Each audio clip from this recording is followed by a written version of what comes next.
Hello everybody and welcome back, and in this tutorial let us actually make our port scanner to be able to scan multiple ports. So let us nano our portscan2.py. In order to do that we will actually need to remove this line, so you can either put it in a hash so it actually counts as a comment, or you can delete the entire line since we don't really need it. We don't want to prompt the users for the port since we will be scanning multiple ports.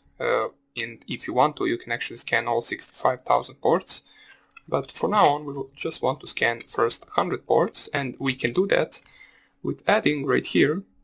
First of all, let's delete the calling of a function and let's add a for loop. So for port, in a range from 1 to 100, we want to call the function on that port. So what this will do is basically, first of all, the port variable will be 1, and for port 1 this will call a function port scanner for the number 1, which will scan the first port and it will determine whether the port is open or closed.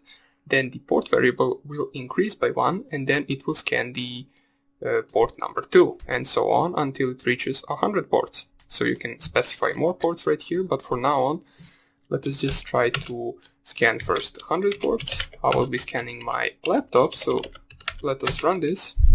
The IP address of my laptop is 192.168.1.15. I let this run and we can see it finishes relatively fast, and the only port that is open on my laptop is the port 80. As we can see, port 80 is open, but let us actually try to scan first 1000 ports right now. So in order to do that, all you have to do is just specify right here another 0, and it will scan first 1000 ports instead of first 100 ports. So you specify the same IP address or the IP address of any host machine you are actually scanning, and we can see it finishes the first 1000 ports as fast as the first 100 ports. But you might notice right here that it is actually really hard to notice whether the port is closed or open since all the letters are white, and here is the port 80 which is open. So let us actually try to code something that will make this the ports that are closed print in red and the ports that are open print in green. So we can do that with the help of a term caller library which actually comes in Python 3. So we'll have to adjust our code to Python 3. All we have to do is just fix the print statements first. So in Python 3 the print statements need to have the brackets, so let us add brackets at the beginning and at the end of our print statements. So just add it right here. And also in Python 3 the raw input function is actually just input. It doesn't have the raw and the underscore before that.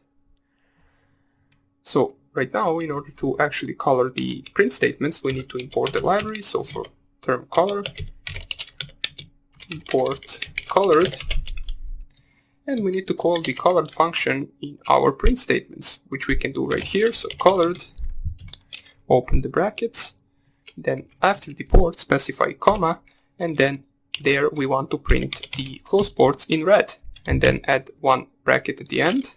You need to do the same in the port is open statement. So here add function colored, open brackets, then comma after the port, and we want to print that in green as it is an open port. So all we have to do right now is save this and run this with Python 3. In order to run it with Python 3, we specify Python 3 before and just type here portscan2.py. We run this, enter the host to scan 192.168.1.15, and as you can see all the closed ports are printed out in red, and the open port, which is port 80, if we find it, should be printed out in green. And as we can see, it is printed out in green, and it is really easy to notice it. So our port scanner works well, it can scan multiple ports, and it can also print out the open and closed ports in different colors. So that will be about it for this video. I hope I see you in the next one, where we will actually start coding our advanced port scanner. Hope I see you there, and take care. Bye.